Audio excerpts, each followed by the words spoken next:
Breaking news మాజీ మంత్రి పెద్దిరెడ్డి రామచంద్రారెడ్డి అనుచరుడు మధుసూదన్ రెడ్డి దురాగతాలకు అంతు లేకుండా పోయింది.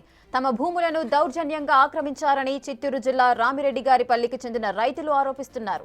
40 ఏళ్లుగా సాగు చేస్తున్న 4 ఎకరాల మామిడి తోటను కబ్జా చేశారని సుబ్బిరామి నాయుడు, కృష్ణకుమారి అనే రైతులు తెలిపారు. మధుసూదన్ రెడ్డి జేసీబీల సాయంతో మామిడి చెట్లను నరికేసినట్లు ఆవేదన వ్యక్తం చేశారు. ప్రశ్నించినందుకు తమను హత్య చేయడానికి ప్రయత్నించారని, నిన్న అర్ధరాత్రి తమ ఇంటికి నిప్పు పెట్టారని అన్నారు. ప్రాణహాని ఉందని రక్షించాలని పోలీసులను వేడుకుంటున్నారు. మళ్ళా మా జతను మళ్ళా 2 మనుషులు పెట్టుకొని ఉన్నాం. మేము రేషన్ బియ్యము అవి తీసుకోవడానికి పక్క ఊరికి వెళ్తే ఆయన రాత్రిలో వచ్చి మళ్ళీ వాళ్ళను తరం కొట్టేసి బంధించేసి మళ్ళీ మా జేసీపీలు పోలీస్ స్టేషన్ లో పెట్టి దాంట్లో మళ్ళీ తీసుకొని వచ్చేసినారు. మళ్ళా ఈ రాత్రి 4 మనుషులు రంపంతో 15 మంది వచ్చినారు.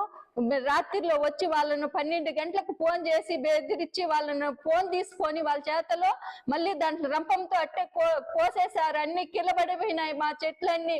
ఫోన్ చేసి చెప్పినాము, చెప్పి ఎస్ఐకి ఫోన్ చేశాము, పక్కన రైతులకు ఫోన్ చేశాము. కొంతమంది ఎత్తారు, నిద్రలో కొంతమంది ఎత్తలేదు.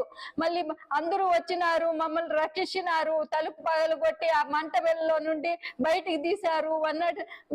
ఎస్ఐ సార్ కూడా పోలీసు వాళ్ళు పంపించారు.